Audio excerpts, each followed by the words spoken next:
정년 퇴임 후에 그 생각이 많이 달라져요.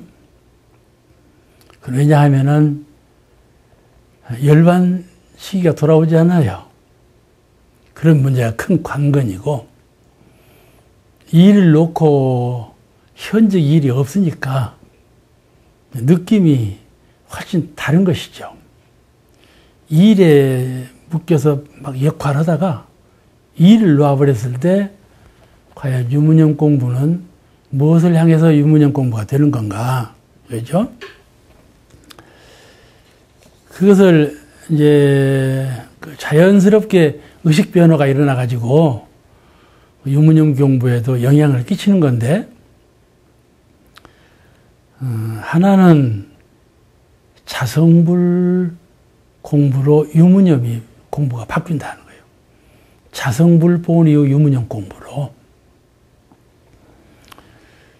내가 그 자성불 공부가 평소에 했지만 많이 등한했구나.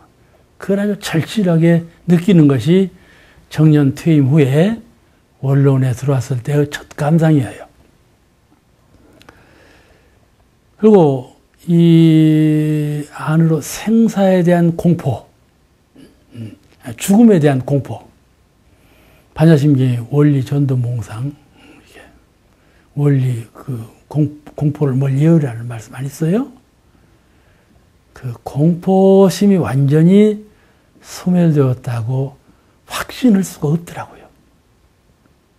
이 죽음의 문제를 어떻게 담당할까, 맞이할까 하는 문제죠. 그래서 어떤 원로님은 죽음 연구회를 갖자 이렇게 제안을 하고, 가령 이제 단식, 식음을 전폐하고 죽음을 만든 것도 좋은 거다. 또 하나 지식, 숨을 안 쉬고 죽음을 맞는 것도 뭐 그렇게 어려운 일이 아니고 할만하다. 또 이렇게 해서 이제 좌탈인망이라든지 스님들은 어떻게 좌탈인망했나, 구체적으로 개인별로 연구해서 보고도 해주면 스스로 열반의 길을 갈 때에 큰 보탬이 되지 않겠는가, 이런 거예요. 그래서 그냥 우리는 이런 이하에 거부했죠. 그건 대종사님 정신하고는 영 맞지 않다, 이거는. 응? 무슨 그냥 그렇게 맞지 않다. 그랬는데, 맞지 않다고 하면서도 역시 그 죽음에 대한 공포심은 사라진 건 아니거든요. 그래서 이 유문염 공부가 거기에 맞춰지더라, 그 말이에요. 네, 오늘 그에 대한 말씀을 좀 드려서 평소에 공부할 때 유문염 공부하고 오늘 제가 말씀드리는 유문염 공부하고는 좀 차등이 있다, 이 말씀을 먼저 드려요. 유문염 공부 표준은 예나 지금이나 같죠. 뭐 절대적인 표준이니까 같은 건데, 그 공부 방향은 아주 전혀 새롭게 바뀌어지고 새롭게 정해진다 하는 것이죠. 새롭게 또 정해야 한다 하는 것이에요. 이 세상을 볼 때 동적인 세상과 정적인 세상으로 구별해 볼 수 있잖아요. 근데 세상의 근원은 정이 더 근원이다. 움직임이 없는, 변화가 끊어진 그 자리를 더 근원으로 보는 사상이 있고, 그러지 아니하다. 동이 더 근원이다. 그렇게 보는 정신적 경향이 있거든요. 이제 동정을 무엇이 더 근원이라고 말할 수는 없을 것 같아요. 그러니까 이제 사람이 활동을 할 때 활동만 하면 죽지 않아요. 또 활동을 않고 아무것도 않고 정묵에 빠져버리면 그건 무용지물이잖아요. 그래서 그 근본이라는 것은, 우리가 필요한 것은 동적인 것이에요. 그걸 유념이라 그러잖아요. 유념, 무념할 때 유념. 그리고 불교에서는 유식이라고 해서 유식사상 아주 중요시 알고 있죠. 화엄경의 중심사 유식이잖아요. 유식이라는 게 왜 유념이거든요. 생각하는 것을 다스리는 공부, 생각하는 것을 법이 있게 생각하도록 하는 공부, 생각하는 것이 은혜화할 수 있도록 하는 공부, 이런 그 생각하는 것이 죄악을 소멸하는 방향으로 할 수 있도록 하는 것. 이것이 바로 유념 공부거든요. 유념 공부가 위주잖아요. 그래서 무념 공부라는 것은 생각하는 것, 그것을 잘 바를 수 있어야 공부를 잘하는 것이다. 이렇게 보아집니다. 그래서 사건본위로 되게 하지요. 왜 사건본위로 오는가 하면은 마음이 경계를 당하여 요란해지고, 마음이 경계를 당하여 어리석어지고, 마음이 경계를 당하여 글러지기 때문에 이것이 사건이거든요. 경계를 당하여 되는 거. 그 본위로 우리가 유무념 공부를 하는 것 아니겠는가 그 말이죠. 근데 이제 그것이 종래에 해오던 유무념의 방향이었고요. 원로원에 들어와서 이제 유무념 방향을 새롭게 바꾼 것은 이렇게 바꿨어요. 몰라, 좋을지 몰라요. 모르지만은 그 사람이 그렇게 했다. 이렇게 한번 접어볼 필요가 있지 않겠는가. 하나는 평소에도 일과를 했죠. 나는 이제 컴퓨터 앞에다 일과를 붙여놔두고 언제든지 그 달력처럼 일과를 붙여놔뒀어요. 누가 와서 보면 아이고 저 사람은 그냥 국에 매했구만, 일과나 틀에 매인 사람이구나 이렇게 볼 만큼 일과를 중요히 알았어요. 그런데 말이죠, 그 일과대로 잘 안 되는 거예요. 일과대로 허리라 하고 마음은 청해놨어도 그 일과대로 잘 안 되더만. 뭔가 옆에서 이렇게 들어오고 갈리고 이렇게 되니까 잘 안 돼요. 건강 문제도 있죠. 다 그런 것 같아요. 그런데 지금 생각은 확연히 달라졌어요. 왜냐하면은 일과 그것이 말이죠, 인생 보람이에요. 일과는 하루 해 지는 것처럼 일과 하루해가 인생이 끝나는 거예요. 그렇게 봐야 돼요. 오늘 내가 무엇을 할 것인가, 무엇을 사고 올 것인가, 무엇을 행하여야 할 것인가가 일과 주목적이 아니고, 태양이 동력에 솟아올라서 서산에 져서 하루해를 맑음 짓는 것처럼 오늘 하루 일과로 내 인생은 끝난다. 이런 관념이에요. 좀 차원이 다르지 않겠어요? 우리가 베토벤 음악을 감상할 때 미완성곡이 있죠. 미완성곡이도 유명하잖아요. 같이 나는 이제 지금 이 언론에 들어올 때 어떻게 했는군요. 내가 무엇을 잘못했나? 이제 마음 공부 결실을 못 맺었죠. 또 하나는 말이죠, 법의문답을 몇 년, 16년간인가를 했어요. 그걸 결실을 못 맺었어요. 그걸 이제 책 2권을 내고 지금 3권 하려고 다 마쳤는데, 그건 적어도 한 5권은 내야 된다고 생각하고 있거든요. 그러니까는 그것도 아직 못 한 거예요. 서예도 그래요. 서예도. 붓글씨도 써왔는데, 붓글씨는 평생 쓴 폭이에요. 그래서 서예 이것도 좀 어떻게 해서 그 책이라도 좀 만들고, 이렇게 해야 되겠다. 내가 붓글씨를 썼으면은 썼다는 흔적이 있어야 할 것 아니냐. 이런 관념이 지배적이었어요. 그러던 차에 종부사님께서, 경산 종부사님께서 이번에 여묵회를 만들어서 조무신 전체가 한번 그 활동을 할 수 있도록 나보고 추진해보라고 그러시더라고요. 그래서 어제, 오늘 아침에 신문사에 가서 그 기사화를 좀 부탁을 했어요. 그같이 이제 서예 문제도 그렇죠. 달모화도 그리고 다 했는데 사진도 찍었어요. 찍었는데 그런 문제들을 지금까지 해놓은 것들을 어느 막을 열었다가 막을 닫는 것처럼 종막을 결정을 지어야 된다. 이렇게 관념적으로 가졌어요. 근데 그 관념이 얼마나 중생적인 관념인가 하는 것이죠.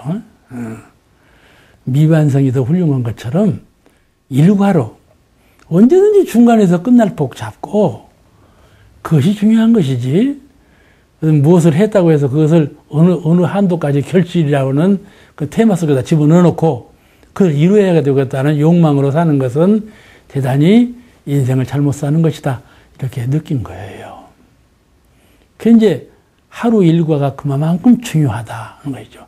일과만 실천하면 아주 보람이 있죠. 오늘 죽어도 내일 죽어도 한이 없는 그런 생을 산다. 그 말이에요. 그만큼 그 순간적으로 하는 것이 바로 수도인의 결산이다. 이렇게. 수도인이 임종할 때 무엇을 남겼나가 결산이 아니고 그때그때 그 순간에 어떻게 잘 법도 있게 맞춰갔는가 하는 것, 그것이 보람이고 수도인의 결산이 아니겠는가, 그런 생각으로 전환이 돼가지고 그 일과의 중요성을 더 절실하게 알게 됐어요. 일과의 중요성이. 이제 이 하고자 하는 것을 추진하는 것은 일과뿐이라고 생각해서 그래가지고 일과 그 허드머리예요. 일과가 있잖아요. 그 일과 저 앞 위에다가 뭐라고 써놨는가 하면요. 참 재미있는 얘기가 있어요. 희망사는 끝이 없으니 결국 다 이루지 못하고, 희망사가 끝이 없더라고요. 응? 자꾸 희망적으로 걸고 해야 될 일이 자꾸 생기고, 이번에도 그 정전 특강 전부 정전 해석 마쳤잖아요? 그것도 뭐 생각이나 했나요? 관동이모가 와가지고 허락하니까는 죽을 복지 않고 처음부터 끝까지 다 했잖아요. 그런 것처럼 희망사라는 것은 자꾸 생기더라 말이죠. 또 해오던 것을 해도 끝이 없이 되더라 그 말이죠. 그래서 하는 말이에요. 희망사는 끝이 없으니 결국 다 이루지 못하고, 일과는 끝이 있으니 해지기 전에 일대사를 이루라 이랬어요. 해지기 전에 일대사를 이루라 그래 놨어요. 이제 뜻과 같이 되어야 되는데 난 그렇게 될 것이라고 생각을 해요. 미완성이라고 하는 것이, 미완성이라는 것이 수도자는 아름다운 수도 행적이다 생각해요. 그래서 이제 이 일과를 유문형 표준으로 딱 세워놨어요. 먼저도 유문형 표준으로 일과를 했어요. 근데 이렇게 그 원론에 들어와서 더 일과 표준의 유문형 공부, 이것이 절대적인 위치를 차지하고 있어요. 유문형 공부의 첫째로 일과를 표준에 세웠어요. 그것만 일과대로만 하면 참 보람 있는 수도인으로서 결실을 맺는 그러한 생활이다 이렇게 생각을 한 거예요. 항상 현재의 살기를 희망하는 그런 그 수도정신을 유문형 일과의 첫째 조항으로 세운 거예요. 그게 어떻게 쉽겠어요? 어렵겠어요?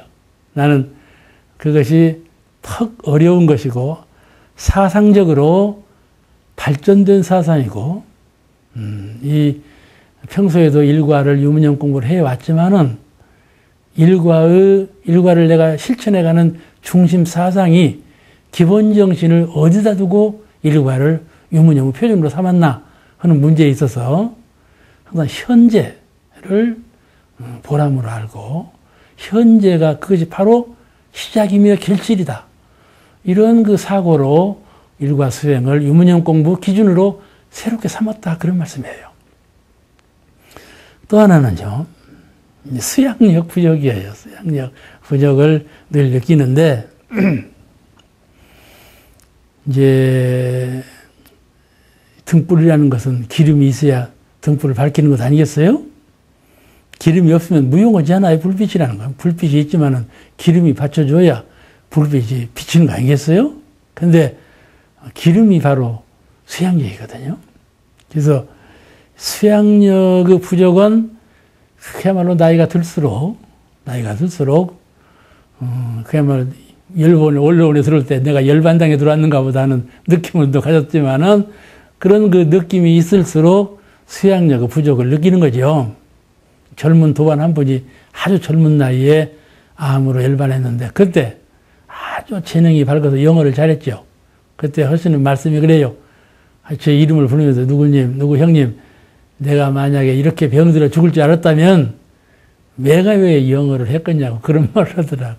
에? 내가 왜 영어를 했겠냐. 생사의 말을 하지.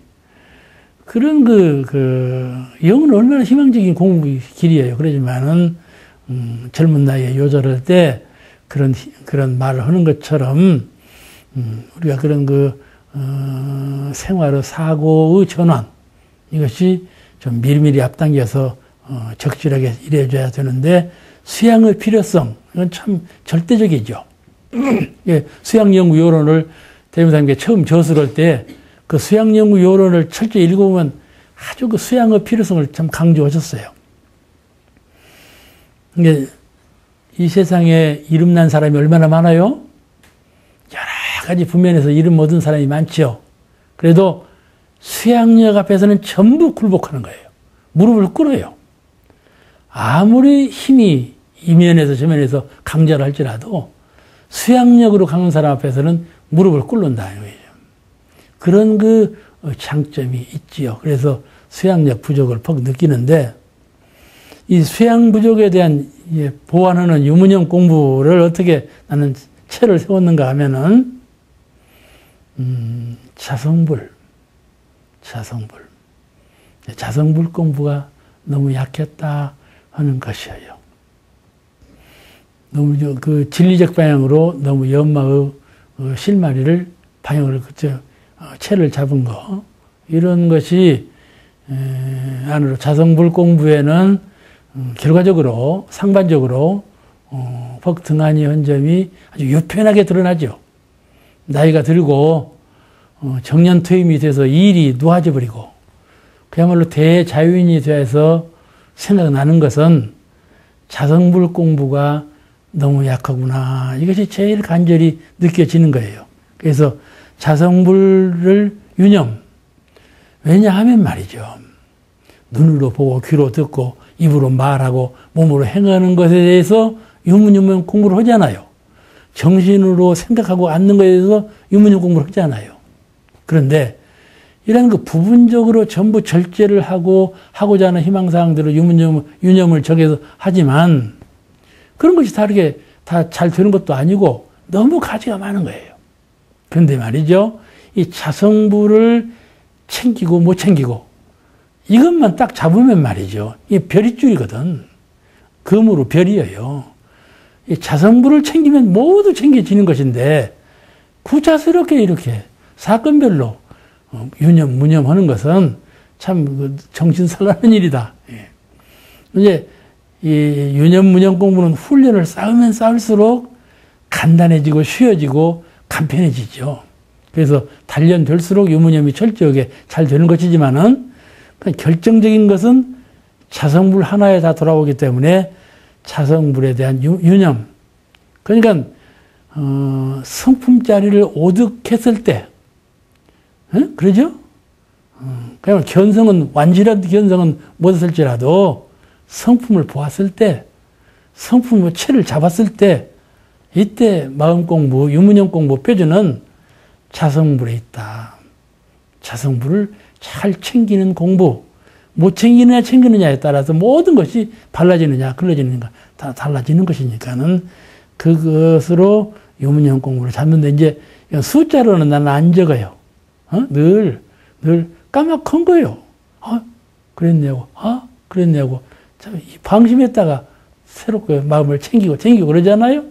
그것을 중심을 유념으로 챙길 때 그것이 바로 자성불을 챙겨서 모든 것을 일대사를 해결하는 그런 그 마음의 유문형 공부 표준을 세우고 살게 되었다 하는 것을 말씀드리고 싶고요. 자성불. 지엽적으로 흐트러진 것을 개 잡듯이 다 주워 모아서 여기 잡는 것도 중요한 일이지만은 가장 근본적인 것을 잃고 그걸 하면 안 된다 그런 거죠. 또 하나는 그 영생을 보는 안목인데 늘 우리가 생각할 때 죽음 연구회가 생기는 것처럼 죽을 때 어떻게 할 거냐 이건데 그게 아니거든요. 나는 죽느냐 나는 늙느냐 하는 문제가 아니에요. 나는 항상 영생을 살고 있다는 것이에요. 이 관념, 이 깨달음, 이 유념. 나는 지금 내 나이가 몇 살이다. 이런 생활법. 나도 죽을 때 어떻게 죽어야 할고, 법계는 어떻게 생긴 것인가. 이런 걱정으로 사는 것이 아니고, 나는 항상 영생을 살고 있다는 아주 필수적인 관념. 이거예요. 이 유념을 챙기자는 것이죠. 그러니까 시간을 탁 끊어서 유념을 챙기는 것은 자성불이고, 시간을 영원한 미래로 보아서 영원히 나는 늙지도 않고 죽지도 않고 낫지도 않고 그런 생명체로서 살고 있는데, 그런데 모두 이렇게 그런 것을 국제해 가지고 그럴 일이 아니다. 이거는 이런 생각의 전환을 확실히 하면요, 이 모든 사고 형식이 달라지고 모든 그 생활 법도가 바꿔져 버리는 거예요. 내가 언제 죽을 거다, 내가 언제 병들란가, 이런 것이 아니고, 병들지요. 병들고, 죽기야 죽지요. 그러나, 그 관념의 세계에서, 정신의 세계에서 늘 유념으로 항상 챙기고 해서 할 것이 나는 영생을 살고 있는 불자다. 그거예요. 그런 유념을 챙기고 살아야, 그러한 유념을 방념해서 무심이 될 때, 그건 하염없는 것이죠. 생사에 국집되고 언제든지 공포를 여의지 못하는 생이 된다 그 말이죠. 그래서 시간적으로 찰나적으로 자성불 공부, 영원한 시간이 없는 영원한 미래 세상에 그런 그 영원성을 가지고 살고 있다는 그런 신념, 이런 것이 유념 공부 기준이 새롭게 되더라 그 말이죠. 그 이제 세우고 내가 누구한테 물어봤어요. 내가 저 최정민 교무가 와갖고 나보고 유문형 공부에서 말 좀 하라고 그러는데 내가 사실 할 말이 별로 없다. 그런데 유문형에 대해서 이렇게 말하려고 하는데 자네 이해가 되는가? 이게 아이고 그 말 누가 이해하겠어? 그러더라니까. 그래서 나도 좀 공포심이 있는 거예요. 내가 이 말을 해서 참 되는 말인지 안 되는 말인지도 몰랐지만은 참 한계 있는 인생 살 때 우리가 그 수도자로서 정년퇴임 대자연으로 할 때 유무념의 표준을 과연 유무념의 표준은 똑같은 것이지만은 그 방향성을 어떻게 정할 것인가에 대해서는 조금 차등이 있게 해야 되지 않는가 그런 생각을 가졌어요.